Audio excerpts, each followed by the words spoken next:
Well, I've got quite a bit of information to look at this evening, so I've got it set up hopefully in a way where you can get it done without me having to go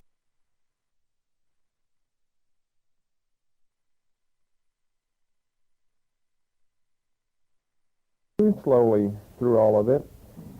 We're going to be looking at the faunal effects of the fall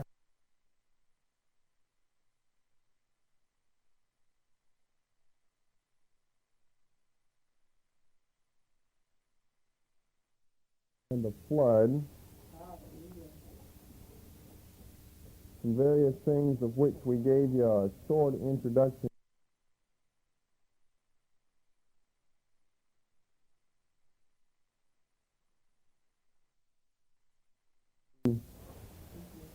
Last time by some verses over in the book of Romans and some in 1 Corinthians.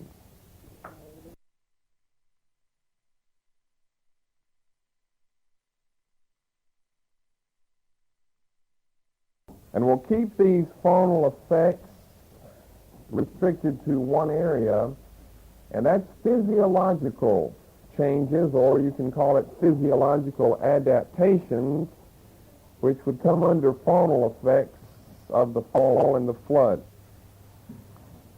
Now, since we've got the fall and the flood, right away you can tell we're going to divide what we say up here into two broad categories that would all fit under physiological adaptations, but those that come on the basis of the fall and those that come on the basis of the flood.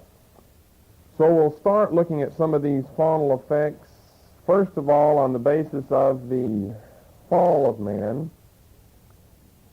Before we do that, let me give you several relevant statements to get down that you have to believe and have to know before we can even get into some of the faunal effects that we do see coming out of the fall of man and then the flood of the earth.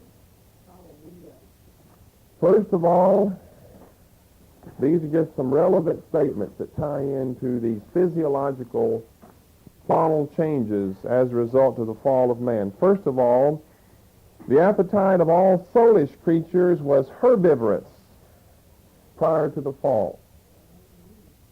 Or you could say prior to Genesis 3. Either one, as long as you know where the fall is contained, then the appetite of all soulish creatures was herbivorous prior to the fall. That's on the basis of Genesis 1, 29 and 30. And another passage we'll look at as soon as we look at these two verses. Genesis 1, 29 and 30.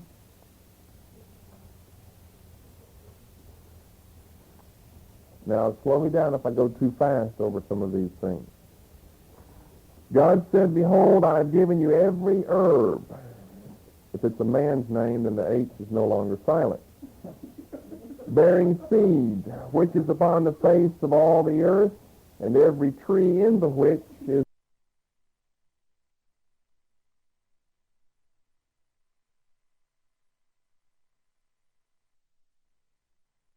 fruit of a tree yielding seed, to you it shall be for food." Now I said that the appetite of all soulish creatures, well, man is soul, so here man is included in verse 29. Verse 30, "And to every beast of the earth, and to every fowl of the air, and to everything that creepeth upon the earth, all other soulish life besides man, wherein there is soul, that I have given every green herb for food," and it was so. So, God's amen, it was so. God's so is that the appetite that possessed all soulish creatures prior to the fall was strictly a herbivorous appetite.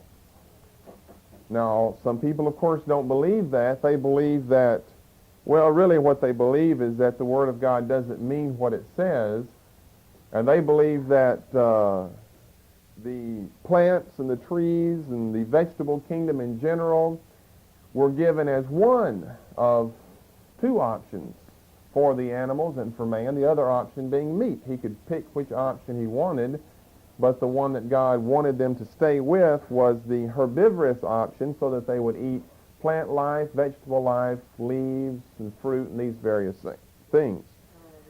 Now that clearly is saying that Genesis 1:29 and 30 doesn't mean what it says that it means, because he said, I've given you not meat, but I've given you the herb bearing seed, and every tree in the which is the fruit of a tree yielding seed, and to you and to all the other animal kingdom it shall be for food.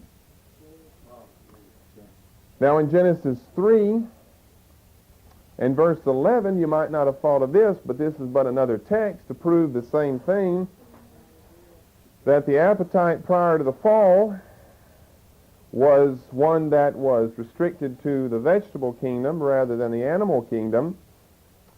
But do you remember what man was tempted with?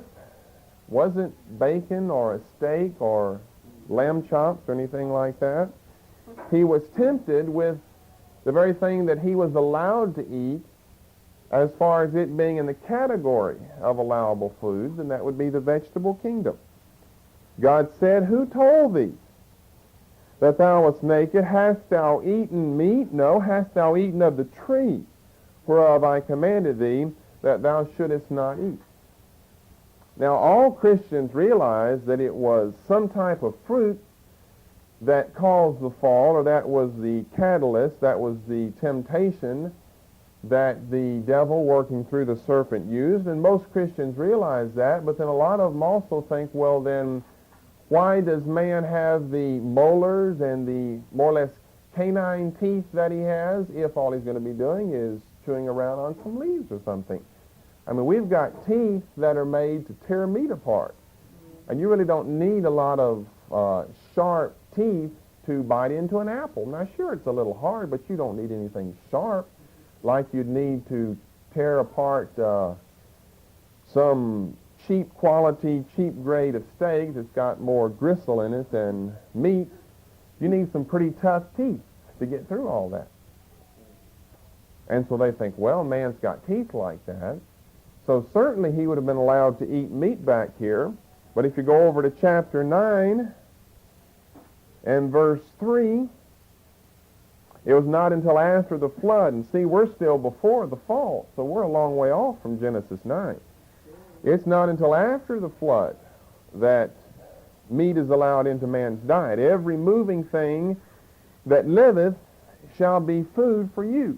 And as I said before, he's not talking about trees that blow in the breeze, moving things, because he goes on to compare what he's talking about in Genesis 9:3a to what he goes on to say in 9:3b. I've given you whatever it is in 9:3a just as I've given you 9:3b, the trees that move in the breeze. So he's talking obviously about meat as food. You've got meat in there, but he simply means food here. But he means the meat type of food. So it's not until after the flood where we see this allowed into man's diet. All right, another statement. The pre-fall environment was a non-hostile one. Now this would include the extremes of the elements. It would include physical, violent aggression. It would include the destructive properties and characteristics of things like bacteria and viruses and parasites and just a whole lot of other things that you would find in a hostile environment such as the one in which we live. It's very hostile out there. There are just germs floating around all over the place. And in your pre-fall days, you're living in an environment that is non-hostile. You don't have to fight the extremes of the elements. They had the elements then, but they didn't have extremes of 120 above or 120 below. They just had the average right in between elements. There was no physical violent aggression I mean, obviously that couldn't be true in the plant kingdom either before or after the fall. They don't attack things, but animals do. And that's what we're talking about, the faunal effects of the flood tonight and of the fall tonight. We have to start with the fall because it came first. So also in this pre-fall environment, you don't have this physical aggression, nor do you have the bacteria, the viruses, the parasites. In other words, it was an environment of complete harmony, just the opposite of what we have today, where we have a disharmonic environment. And whereas at that time you had paradise prevailing, now you have parasites prevailing. And you've got all types of destructive forces that are in the world that you did not have in the pre-fall state. This is found in Genesis chapter 1 and verse 31. God saw everything that he had made, and behold, it was very good. Evening, morning, sixth day. Well, very good. That can hardly be said of cyclones and tornadoes and bacteria and viruses and parasites and one animal that attacks another animal, or one animal that attacks other human beings. So you see, in this state, and we continually are finding people, and some of you in your terminology are still confusing the world that then was with the world that now is. And they're simply two entirely different worlds. We live in a very hostile world and a very hostile environment today.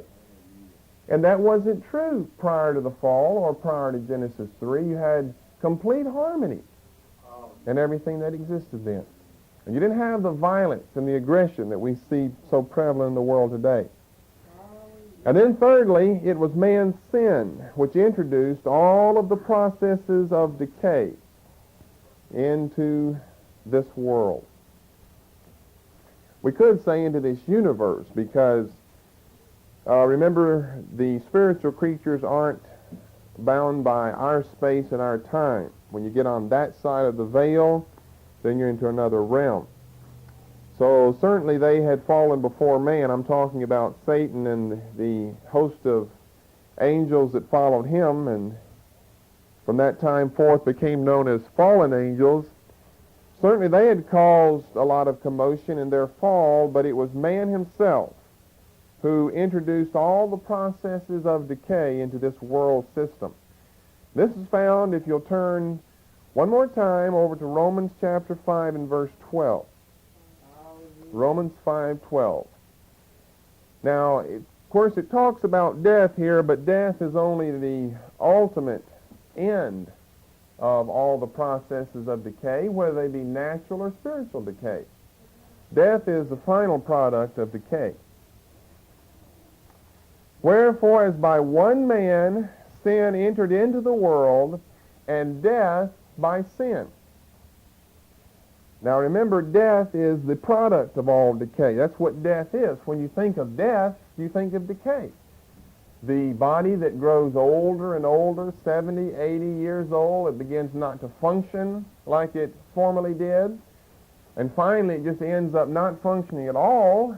And we call that physical death. And the spirit and the soul leave the body. The body goes wherever it goes, into the ground or wherever they want to put the body. And what happens? More decay begins to set in.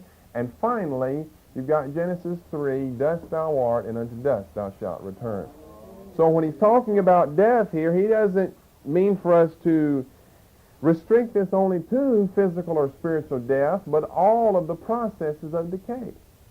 Because death is not the beginning of decay, sin is the beginning of decay, and death is the result of all decay. The same in the spiritual area, the same in the natural or the physical area. And so death, or we could say decay, passed upon all men, for that all have sinned.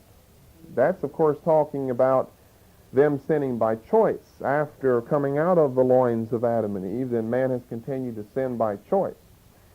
And our verse over in 1 Corinthians, or our two verses over in 1 Corinthians 15, are saying the same thing. 1 Corinthians 15:21a.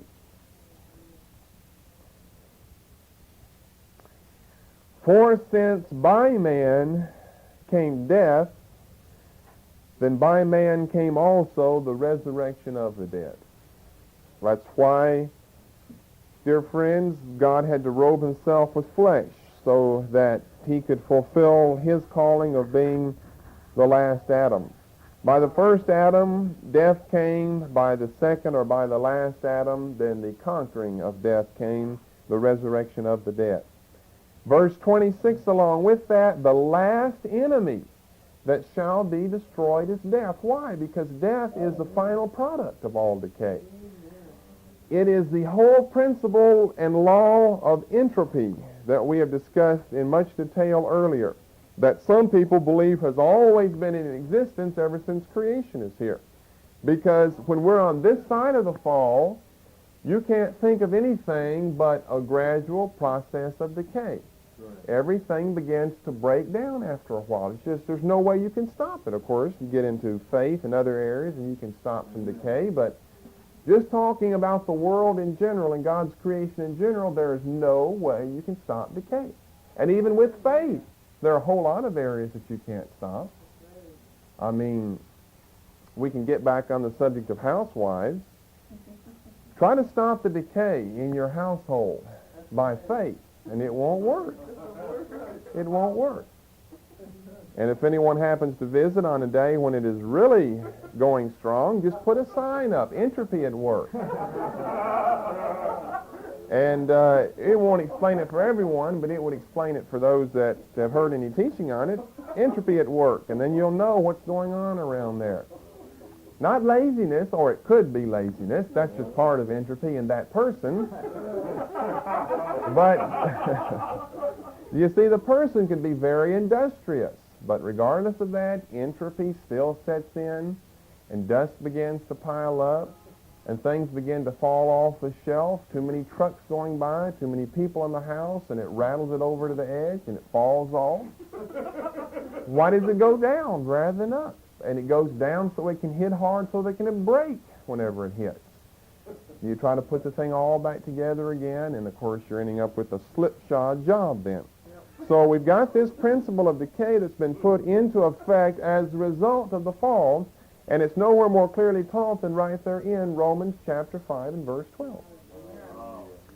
Entropy wasn't built into creation. Entropy was a result of mankind's sin, and Adam and Eve's fall into sin and temptation. And that's what brought about all these processes of natural and spiritual decay. We continually need to be built up naturally. We continually need to be built up spiritually. But you see, when you get on the other side of the veil, God doesn't need to continually be built up either naturally or spiritually, because he lives in a different world where entropy doesn't set in. The same will be true on the other side of the veil as far as we're concerned. There won't be any entropy. Things progressively getting worse and breaking down and failing, everything will continue to grow, if anything. Just like it was going to continue to do in the primeval garden here of Genesis chapter 2. All right, let me give you some results now. I know what we're going to talk about. We're trying to get around to the faunal effects of the flood, but we've got to say these things first of all. Some results of these statements that I've given. Now, I trust that those aren't too big for you to swallow or follow, because they're very easy and they're supported by the scriptures that we gave. All right, the first result is this. There was no soulish death prior to Genesis 2 on the basis of Genesis 1:31, and there was no soulish death prior to Genesis 3 on the basis of Romans 5:12.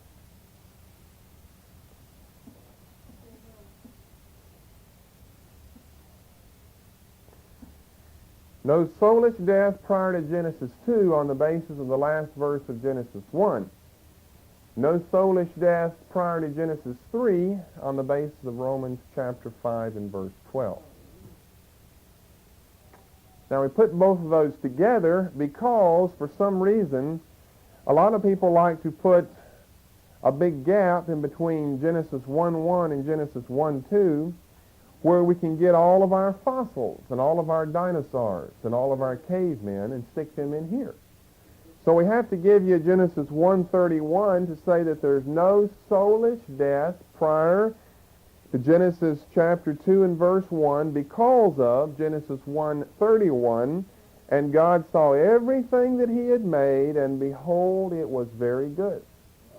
Now, I think I've said before, he would be pronouncing a good judgment on a worldwide graveyard full of dead dinosaurs and dead Cro-Magnon, Neanderthal, and Australopithecus, and Peking, and Java men that would be buried there, and he would be looking out all over this. Of course, it would be very fertilized earth by this time, and saying, behold, it was very good. Now, God, I can hardly imagine him looking out over a universal graveyard of all the dinosaurs and all the prehistoric plants and prehistoric birds and insects and reptiles and fish, as well as prehistoric man himself, and passing any type of sentence of divine goodness and divine pleasure when seeing all of this. He would have to say, well, what's happened to my world here? But notice he's not saying that. He's saying, behold, everything is very good. So no death of any soulless creature, the animals and man. Then secondly, no death prior to Genesis 3 on the basis of our Romans 5 and verse 12 text, that sin and its result of death didn't enter into the world until after Genesis 3 and after the fall of mankind. Now, there are three types of life that we find created back in Genesis 1 and that we see also in Genesis 2 that we have to understand in order to understand this statement that there was no soulish death. First of all, we have the life of man, then secondly, the life of the animals, and then thirdly, the life of plants and trees, which we will call the vegetable kingdom. Now, although man would be put in the kingdom of mammals, not all, reptiles and things like that wouldn't be put in that category. So we have to keep man in a category all by himself, which Genesis 1:26 very clearly does. Man is in a category by himself. Under him, all your animals, birds, insects, reptiles, fish, and everything like that. And then under them, finally, a third category would be your plant life. Now, mankind possesses self-conscious life, animals possess conscious life, and plants possess unconscious life. Now, that's very important, so you want to be sure to get that down in order to understand this. Man has self-conscious life, animals have conscious life, and plants, the vegetable kingdom, has unconscious life. Now, in our claim that there has been no death, remember that we've continually been saying that there's been no soulish death prior to Genesis 2, and then finally prior to Genesis 3. That doesn't rule out the death of the vegetable kingdom, various plants, various trees, various pieces of fruit, and so forth. It only has to do with those who are self-conscious and those who are conscious of their life, so that one would die either a self-conscious death or a conscious death. Now, let me just pause parenthetically to explain what that means. Man, self-conscious, has self-conscious life because he can think abstractly. An animal has conscious life because, he knows that he's alive, and he can tell if he's in danger. He has that much of the ability to think and to act on the basis of those thoughts to realize I'm in danger and I better do something about it. Now, they all can't think very clearly on different depths or different degrees of danger, but humans certainly can. And the animal can't think, all he can think is more or less by a quick thought and action, I'm in trouble, I have to do something, leave quickly. Man can sit there and formulate a plan that'll go, for years, or maybe next week he thinks he's going to be in danger. So he'll formulate plans about next week. Now, an animal can't do something like that. Anything that he has that is projected to the future is instinct. And it doesn't come by thought like, well, it's going to be winter time here, and 6 months from this day today, it's going to be winter time. No, he doesn't know that. But he'll begin to know that as there are changes in the weather, and as there are changes in the movement of the wind, and in the movement of the sun, and in the movement of the moon, and a lot of other things we probably don't know about because we don't gauge our life on the moon and the sun. We have clocks and calendars and things like that we can gauge our life on. We have appointment books and business books and checklists, and you see, animal can't have a checklist. But he's got conscious life. In other words, he knows when he's alive. And I can't say he knows when he's not alive because he's not alive, so he couldn't know it. But when you get down to the vegetable kingdom, are they alive? Well, certainly they are alive. You see, theologians have wrestled over these very things for centuries. Plants are alive, but they have an unconscious, non-soulish type life. When it begins to lighten, the tree can't think, oh no, I might get struck by a lightning bolt here. But whenever it happens, it'll happen to him. Will he feel it? No, he won't feel it. He doesn't have any feelings. It'll hurt the tree, but the tree has unconscious life. I mean, if you're unconscious, you don't feel things then. And whatever happens is totally unconscious to them. It's not the same with man. It's not the same with animals. So what we're saying is that death that could have come before Genesis 3 would only be a non-soulish, unconscious type of death that would have occurred in the unconscious forms of life, which would have been the vegetable kingdom. Obviously, if you go back again to Genesis 1, 29 and 30, they were allowed to eat vegetation. Now, one thing that's interesting here, that we can even carry this a little further, our discussion here of death, insofar as to say I would highly doubt here in Genesis 1, 29 and 30, whether when you do have unconscious, non-soulish type death, it's not going to be a complete death of that particular tree or of that particular plant.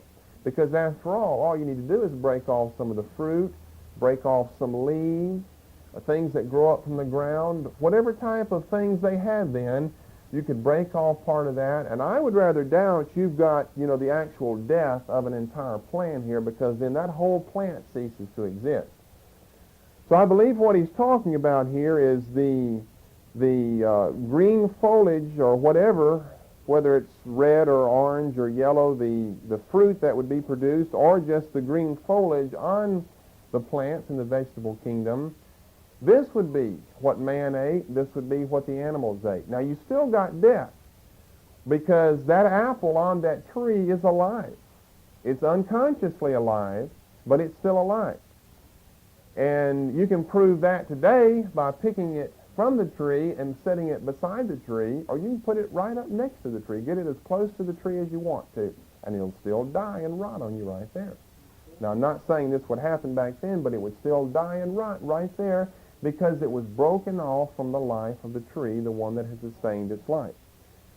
So if we keep it restricted in this narrow area, then we've got not the death of the entire plant, but we've got the death of a portion of the plant, whether it be the fruit or whether it be the green foliage. And secondly, under this, the balance of nature during this time period was measured by an entirely different scale than what we use today. Because the critics bring up, if we don't have the death of animals, then they're going to overpopulate the earth very rapidly and destroy all the vegetation, and of course finally end up with self-destruction, killing not only vegetation but man and themselves also. So as I said last week, the balance of nature was under a different set of laws during this time. And regardless of that, remember, it's only a very short time period from creation to the fall. I mean, like a matter of weeks or months. It's not a matter of years. We've proven that to you before. I'm not going to go and give you the reasons how we prove that. But it's a very short time period that elapses between Genesis 1 and Genesis 3. Therefore, regardless of what type of the laws of the balance of nature we might have an effect during that time period, the world is only existing now for several weeks or for several months at the most. Therefore, you're not going to have time to have an overpopulation of the animals and a complete destruction of the vegetable kingdom of the earth. I don't know why people don't think of that. They always say, well, now if you just let all the animals go and you don't have one animal killing the other, you see, we need that in the world today. You've got the balance of nature on the basis of the laws that we know to exist today. One animal has to kill another animal to survive for food. And then that animal, he lives off of other animals. And then that animal, he lives off of other animals. And we do have a perfect balance and a perfect check in nature where you've got one type, one species of animal that will keep another species in check. The birds help to keep all the insects in check. Think if no birds ate any insects. Well, the insects would just overpopulate the whole earth here. Because birds eat hundreds of millions of insects every year all over the world. Now, what we've been saying is that, remember, an insect, he possesses soulish life. This is clearly said here in Genesis 1, verse 30, down to the very smallest thing there. And that means we couldn't have had the death even of little flies and little grasshoppers and little caterpillars and little butterflies prior to the fall.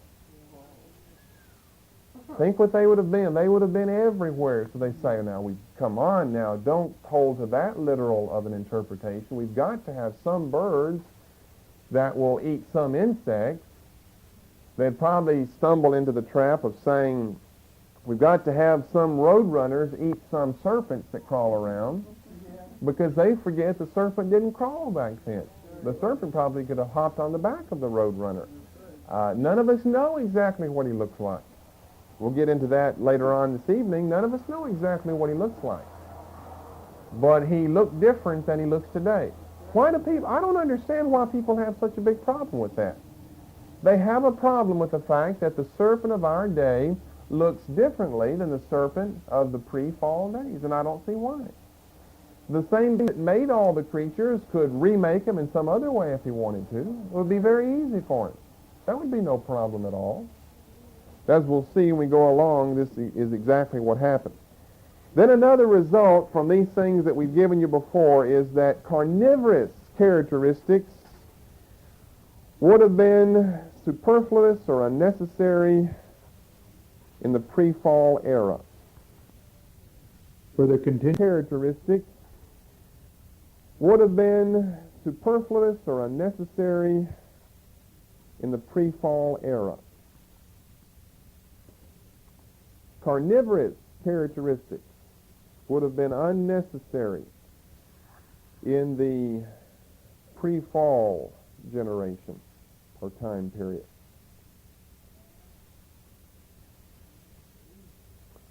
Which brings us right away to our physiological faunal changes or adaptations. And these came about on the basis of three reasons. Why do we have to have physiological faunal adaptations or changes? Well, they were ushered in by the fall for three reasons. The first of those being the following. All of creation had to participate in the fall of the King of creation. Now, of course, they participated unwillingly. No plant said, I want to participate in the fall, or animal said, now I want to start fighting with other animals and have them fight me and devour my young. They did it. They participated, but they participated unwillingly. But since Adam was the king of creation, then what he did was going to affect everything else in creation. Again, most people have a problem with this. Genesis 1, verse 26 sets up Adam as the king or the God of creation. Small g, but nonetheless the God of creation. Notice what the Bible says. It says this very thing here. God said, let us make man in our image and after our likeness, and let them have dominion over the fish of the sea and over the fowl of the air and over the cattle, and over all the earth, and over every creeping thing that creepeth upon the earth. You say, well, he's given lordship over just the animals. No, down in verse 29, he's adding to verse 26, he's given lordship and kingship over all the vegetable kingdom as well. So when you take verse 26, verse 29, then you've got Adam as the king of creation. He's the one who's placed in control and in dominion in all these areas. And what affects him automatically in God's eyes is going to affect everything that's around him because he was in charge. The same thing with a professional sports team. Your number one player gets injured, what happens? Can you say, well, now, God's not going to punish everyone else for that? It's not that he's punishing, it's just inevitable that the whole team will suffer if the number one superstar on the team is injured. It's not that anyone is getting punished because they injured the one. They are suffering the consequences of his injury unwillingly, but they still have to suffer it nonetheless. Now, I'm going to read some quotes here in a moment to show you that most people don't believe this. They think that would be unfair for all of creation to have to participate in a violent fall and violent results of the fall when they didn't do anything. Man was the one who fell. And you say, well, then why do we have the death, the rebirth of trees and stuff like that? Well, according to them, this has always been the way since creation. They don't make a proper distinction between pre-fall and post-fall days, where you've got the world that then was and the world that now is. You've got two different worlds. Then over in Psalm, the book of Psalms, Psalm chapter 8, verses 5 through 8.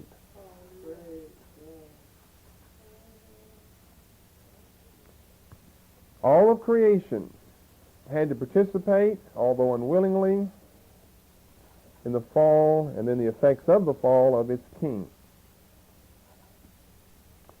Thou hast made him a little lower than the angels, and hast crowned him with glory and honor. Thou madest him to have dominion over the works of thy hands, and thou hast put all things under his feet. Well, it kind of sounds like he is the representative now of creation. And you see, if he does something wrong, verse 6, thou hast put all things under his feet, then all things that are under his feet are going to suffer the consequences. This is the same in every area. Your business executive, the president, the chairman of the board, something happens to him, then you've got all types of changes that have to come about in the company.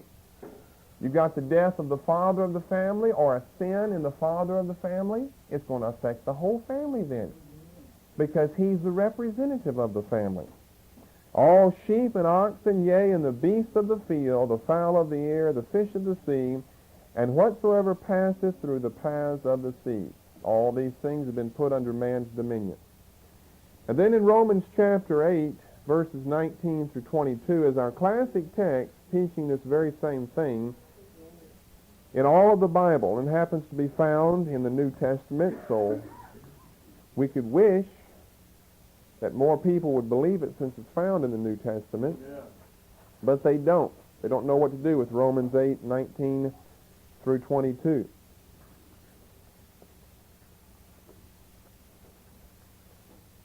Now, before I read that, I want to read you some quotes here. Some of them I read last week, I believe. But in light of this reason for the physiological faunal changes that we're on right now, and in light of the other ones that we're going to mention here in a moment, this author says, nowhere in this narrative, meaning the Genesis 1 to 3 narrative, is it said that the entire cosmos underwent any kind or any type of drastic transformation, and nowhere is it said that the animal world experienced sudden structural changes, such as lions suddenly developing large canine teeth for freshly arisen carnivorous tendencies. The curse on the serpent cannot be extrapolated to the total animal kingdom. Now, let's see, I've read this last time. And we're going to cover that again when we get back over to the serpent. Where's his... Okay, he said appeal is often made to Romans 8, verses 18 through 23, as evidence for a cosmic curse. The creation groans and travails in pain. The creature is subject to the bondage of corruption. And he said there seems to be little doubt that Paul is here envisioning the effects of sin in the universe. So he's admitting what we say it means right away. But is he here thinking of the universe as operating under a whole new set of thermodynamic laws because of the curse? You see, he says that it seems that Paul here is envisioning the effects of the sin in the universe, but he's saying, is Paul also thinking that now we've got new thermodynamic scientific laws that have been introduced into the universe as a result of man's sin? And of course, he believes no, which means that since we know that we've got those laws today, and according to him, they didn't come after the fall, they had to come prior to the fall, which means they've always been here, which means that we've always had death, destruction, misery, and so forth in the earth. There's no way you can get around that when you start reasoning away Romans chapter 8. Then he quotes another author. As a matter of fact, he quotes his dad. It is true that the whole creation is under bondage and groaneth and travaileth together, as the apostle says in Romans 8. But this is not the curse mentioned, that is, the curse on the serpent. The creation is in bondage because of man's sin. Exactly what we are saying. We didn't say that all of creation is under the curse of the serpent. We've never said that. The serpent had his own curse on him. We're saying all of creation is under the effects of the fall and the curse on man. And see, he's thinking that our argument is based on the curse placed on the serpent, and it's not. It's based on the results of the fall of man. It was man himself who plunged the whole creation into bondage, not the serpent. That's exactly true. In this curse, the serpent stands above and unique, and in this curse, he is separated from the animals. Well, yes, he is, because he's told he's going to crawl on his belly. And he doesn't say that to cows or anything else. He, of all the animals, receives the curse, whether they be the tame animals or the wild beasts which roam the field. Now, where in the world did he get the idea that prior to this time you've got tame animals and wild ones that roam the field? All of them are wild and all of them are tame at the same time. They're wild because God created them out in the wild, but they're tame because none of them affected or harmed each other, nor do they harm or affect Adam. You got to read carefully in these sentences, and you see in almost every sentence you've got misconceptions about the pre-fall state. Back to his quotes now is Romans 8, 18 through 23, in reflecting on the bondage in the world, referring back to the curse on the ground in Genesis 3, 17 to 19. Well, only secondarily. Primarily, it's referring to man's fall into sin. It's not that you've got a specific curse that says, now I'm going to curse the weather, now I'm going to curse the wind, now I'm going to curse this. No. You've got the four specific curse, level first of all against the serpent, then against Satan, then against the woman, and then against man. But man's happens to include the ground, because the ground is the one thing mentioned there. Doesn't say anything about weather or any laws of thermodynamics. But they're all included, because if the leader and the king and the representative and the one who's in charge of things falls and sins, then everything that he is in charge of is going to suffer the consequences of that. There's no way that the whole world or universe would be immune to that.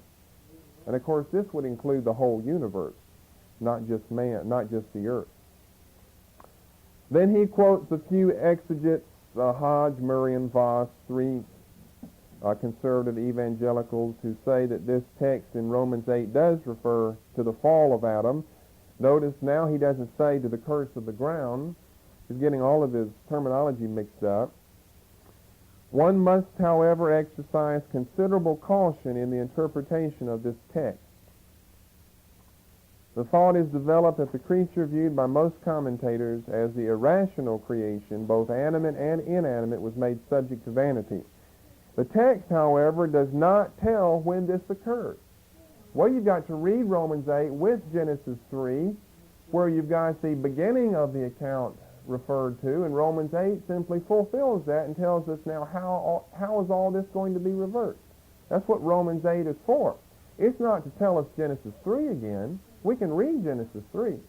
It's to tell us that this is going to be reversed by the manifestation of the sons of God. So that's why Romans 8 is written, not to give another exposition of Genesis 3, but to tell us what's going to be the result of the full maturity of the sons of God. Nor is it possible to speak with exactness about the meaning of the subjection to vanity, the corruption, and the bondage. Does this text refer to the death of animals? Well, that is a possibility, but the text itself does not directly speak of death, nor does it speak of death in relation to man's sin. What about Romans 5:12? It does speak of death in relation, in direct, proportional relation to man's sin. He should just turn 3 chapters earlier, Romans 5 instead of Romans 8. Because no, it doesn't say right here that because Adam sinned, now death has entered the world. He didn't have to say that in Romans 8. He just said it in Romans 5. You've got to take the whole revelation together here. He's taking these verses here and saying, now, it doesn't say explicitly that there were structural changes in animals, that death came as a result of the fall. Well, of course he's not going to say that. Paul already said part of that in Romans 5:12, and Moses said the rest of it back in Genesis 1, 2, and 3. So why would Paul need to say it again? But he's reasoning up, wanting you to fall into his snare of the fowler. If Romans 8, 18 to 23 is reflecting on Genesis 3, 17 to 19, and the curse on the ground for man's sake, neither the text says anything specific, either of death or of the animals. It is particularly important in dealing with the passage in Romans 8 to recognize the contrast presented by the material. Well, he goes on to talk about the world that then was and the world that now is, but he's saying that that really everything is the same. Well, what I wanted to get to, he goes on to talk about, you know what he thinks Romans 8 is talking about? Here it goes. Young boys corner groundhogs and senselessly stab them with knives. Men just for sport fill the bellies of ducks and pheasants with buckshot. The seabirds have become soaked with oil because of our carelessness. Is it any wonder that the fear and dread of man is upon the beast when we are so often the ones who bring this meaningless and cruel death and torture? Has man been a good steward of the earth? Are we not guilty of subjecting creation to vanity and corruption when we continually pour filth into our rivers and lakes, and when we throw trash out of our automobile windows like they even had them back in Genesis 3? And when we scour the earth in digging for its treasures and then fail to heal the wounds? There is no question that the universe is in anguish because of man's sin. Even the moon has now begun to refuse its solar system, and so forth and so forth. So he believes the bondage of corruption is when you throw a cigarette out the window. That is bringing all creation in subjection to us. That is the most, I've never even heard anything like that before. I don't know of anyone who stoops to such ignorant explanations and interpretations of Genesis 8 or of Genesis 3 and Romans 8 as this dear soul does. He said it's all of our useless destruction of God's creation that has subjected them to vanity and the bondage of corruption. And a person like that, you see, he doesn't understand what sin is at all. That sin, he doesn't understand how Adam's sin can spill over into all of creation. And if you don't understand that, it means you don't know how bad sin really is. He thinks, well, Adam did a no-no. He did something God told him not to. But how, by the furthest stretch of the imagination, can Adam's eating of an apple affect a serpent or anything else? How can it affect that? Well, you have to stay with the theology of the Word. I mean, in the natural, I don't see how it would affect that. How could his eating of an apple all of a sudden bring decay? Well, you can't understand that as far as the natural mind is concerned, but the Bible says that sin is a miserable taskmaster, and it will put you into slavery and bondage and corruption instantly. And it'll put not only you, but all those who are around you into it, if they'll allow it. And all of creation, of course, they couldn't resist. They couldn't say, well, Adam participated in the fall, but I'm just going not to fall. I'm just going to keep trusting God and obeying Him. They didn't have the choice. Only those made in the image of God with self-conscious life had the choice, because they were the ones given the ascendancy over all of creation. So it's a little ridiculous. All of your scholars certainly believe that here our passage here, Romans 8 and verse 19, is referring back to Genesis 3.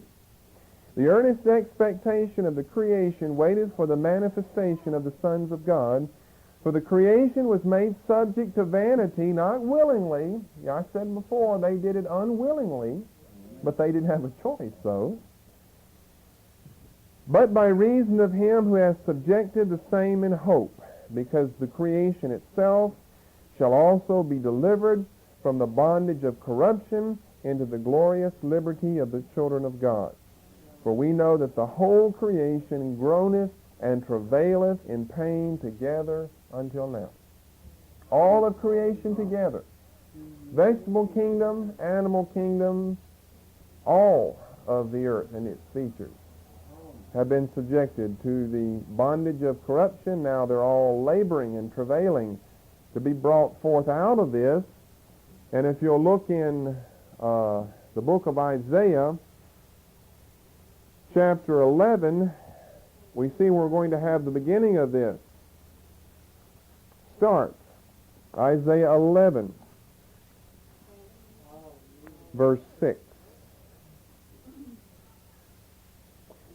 The wolf also shall dwell with the lamb, and the leopard shall lie down with the kid, and the calf and the young lion and the fatling together, and a little child shall lead them. The cow and the bear shall feed, their young ones shall lie down together. The lion shall eat straw like the ox, and the sucking child shall play on the hole of the cobra, and the weaned child shall put his hand on the viper's den. They shall not hurt nor destroy in all my holy mountain, for the earth shall be full of the knowledge of the Lord as the waters cover the sea. Well, this is the beginning of the restoration of the pre-fall era and the conditions that obtained during the pre-fall generation. So the first reason why we had to have physiological changes in animals and in a lot of creation is because all of creation had to follow its master and king. Secondly, new carnivorous appetites were placed in some creatures. Why did we have physiological changes? Well, because of new appetites. Rather than a herbivorous appetite, now you've got a carnivorous appetite that's placed in certain select animals. And if you've got a carnivorous appetite placed in a lion, then obviously he needs a different type of teeth than he had prior to the fall in order to get his prey and eat his prey. As well as probably a lot of other things that we don't know about, such as his digestive system. It's different digesting meat than digesting an apple because you've got different contents there. We don't even know what all the changes were, but we know that there has to be structural changes as a result of the fall because of the new appetite, the new carnivorous appetite that's been placed in certain animals. Again, what's the text for that? Genesis 1:29 to 30. If we hold to what the Bible says concerning the appetite of animals in the pre-fall era, we'll see right away that their appetite was a herbivorous appetite.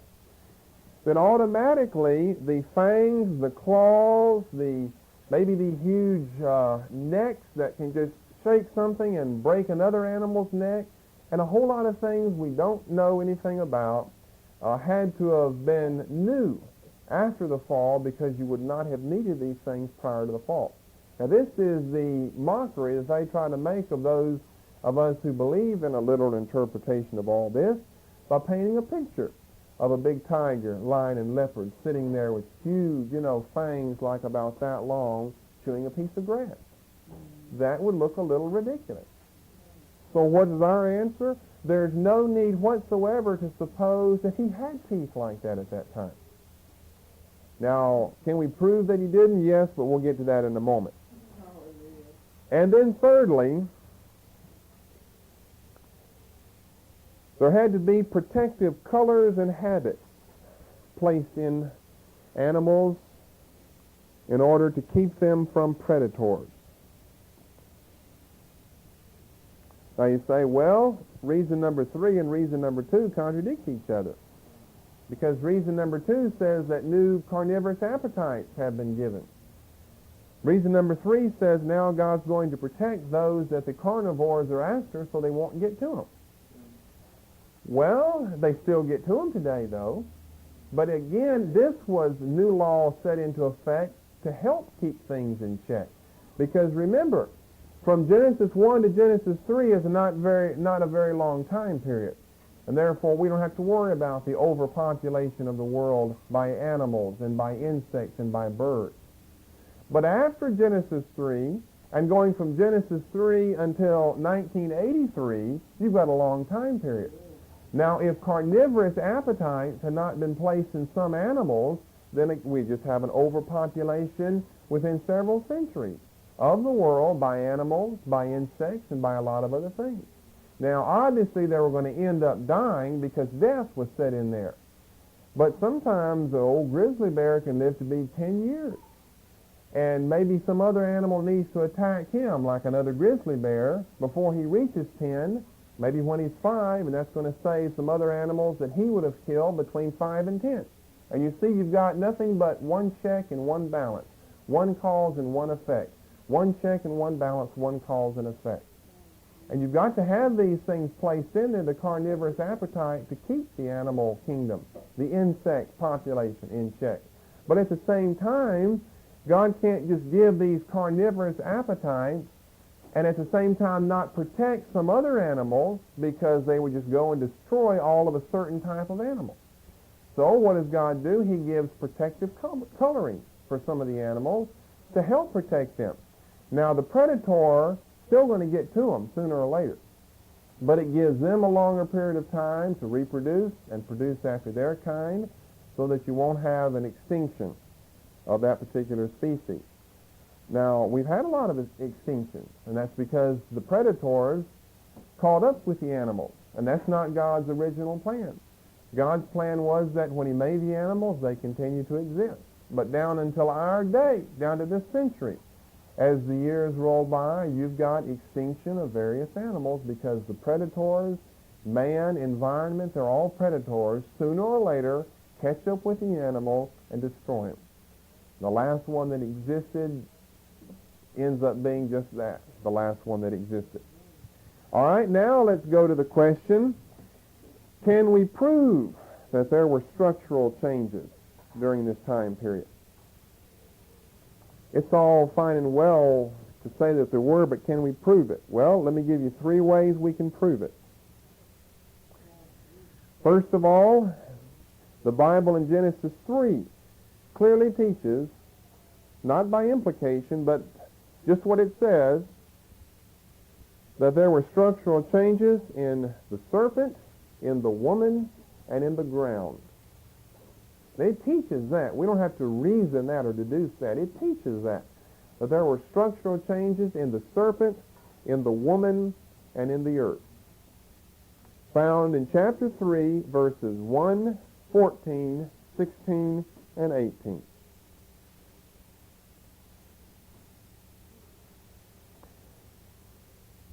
Genesis 3:1, the serpent was more subtle than any beast of the field which the Lord God had made, and he said to the woman, Yea, hath God said, Ye shall not eat of every tree of the garden? We don't find him hanging out of a tree talking to her. You'll see that in pictures, but you'll search in vain in the Word of God to find that. A serpent coiled around a branch, talking to the woman.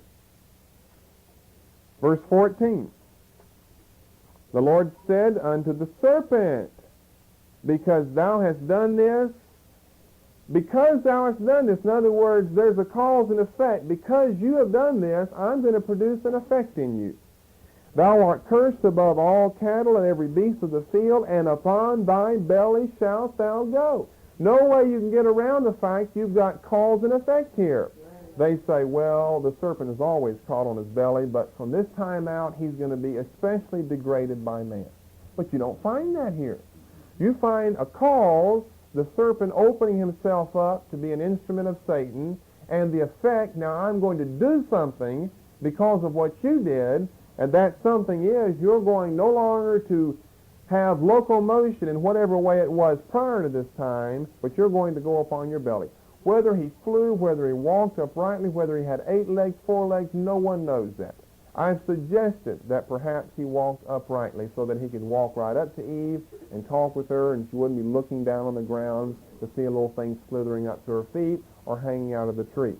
I've only suggested that. The Bible nowhere tells us how he moved about prior to this time. He either flew, he had 4 legs, 14 legs, 1,400 legs, he swam, he did something. But one thing he didn't do was crawl on his belly, though. Because then there'd be no punishment to him. Say, well, you crawled on your belly before this, and from now on you're going to crawl on your belly. Well, the serpent would say, I've always done that. That's no big deal. I've always done that. So he has some type of structural change to help him in his locomotion. So that proves the structural change there. Verse 16, unto the woman he said, I will greatly multiply thy sorrow and thy conception. In sorrow thou shalt bring forth children. Thy desire shall be to thy husband. He shall rule over thee. Well, let's ask the question. If she had had Cain and Abel prior to Genesis 3, I wonder if she would have had any pain.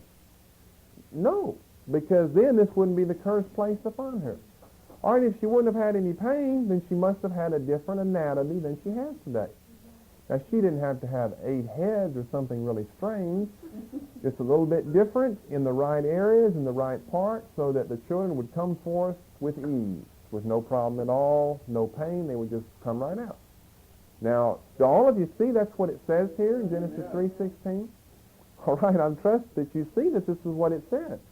Most churches, I don't know of any churches that teach all this from Genesis 1 to 11. That's why we're taking the time to do this. Thirdly, down in verse 18, thorns also and thistles shall it bring forth to thee, and thou shalt eat the herb of the field. Notice again, he says you can't eat meat. That's not till after the flood. You can only eat the herb of the field. Well, they say, what he's talking about is the garden didn't have any thorns and thistles. And now that he's casting him out of the garden, he's saying that when you get outside the garden, you'll meet with thorns and thistles. That's not what it says. It says, thorns also and thistles shall it bring forth.